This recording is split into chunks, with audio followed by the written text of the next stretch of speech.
بسم اللہ الرحمن الرحیم۔ دوستو، حضرت جابر بن عبداللہ رضی اللہ عنہ سے روایت ہے کہ ایک مرتبہ ہم نبی کریم صلی اللہ علیہ وآلہ وسلم کے ساتھ سفر کر رہے تھے۔ آرام کی غرض سے حضور صلی اللہ علیہ وآلہ وسلم ایک کھجور کے سائے میں بیٹھے تو اچانک ایک کالا سانپ آپ صلی اللہ علیہ وآلہ وسلم کے پاس پہنچ کر اپنا منہ آپ صلی اللہ علیہ وآلہ وسلم کے کان کے قریب لے گیا۔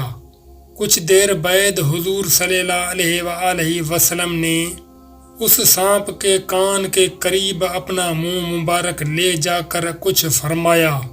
اس کے بعد وہ سانپ ایسے غائب ہوا جیسے اس کو زمین نگل گئی ہو۔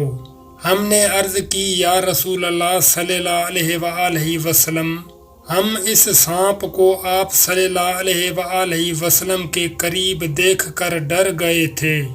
آپ صلی اللہ علیہ وآلہ وسلم نے فرمایا کہ وہ جانور نہیں بلکہ جن تھا۔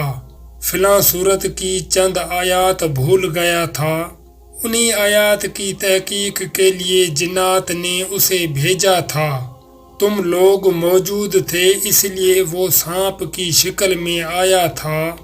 اس کے بعد حضور صلی اللہ علیہ وآلہ وسلم ایک گاؤں میں پہنچے تو وہاں کے لوگوں نے عرض کی، یا رسول اللہ صلی اللہ علیہ وآلہ وسلم، اس گاؤں کی ایک خوبصورت عورت پر ایک جن عاشق ہو گیا ہے۔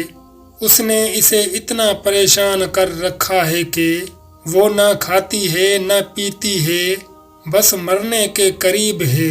حضرت جابر رضی اللہ عنہ فرماتے ہیں کہ اس عورت کو میں نے بھی دیکھا تھا، وہ ایسی تھی جیسے چاند کا ٹکڑا۔ حضور صلی اللہ علیہ وآلہ وسلم نے اسے پکار کر فرمایا، اے جن، کیا تجھے معلوم ہے کہ میں اللہ کا رسول محمد صلی اللہ علیہ وآلہ وسلم ہوں؟ تو اس عورت کو چھوڑ کر یہاں سے چلا جا۔ یہ سنتے ہی وہ عورت صحتیاب ہو گئی اور ہوش میں آنے پر اپنا منہ ہم سب سے چھپانے لگی۔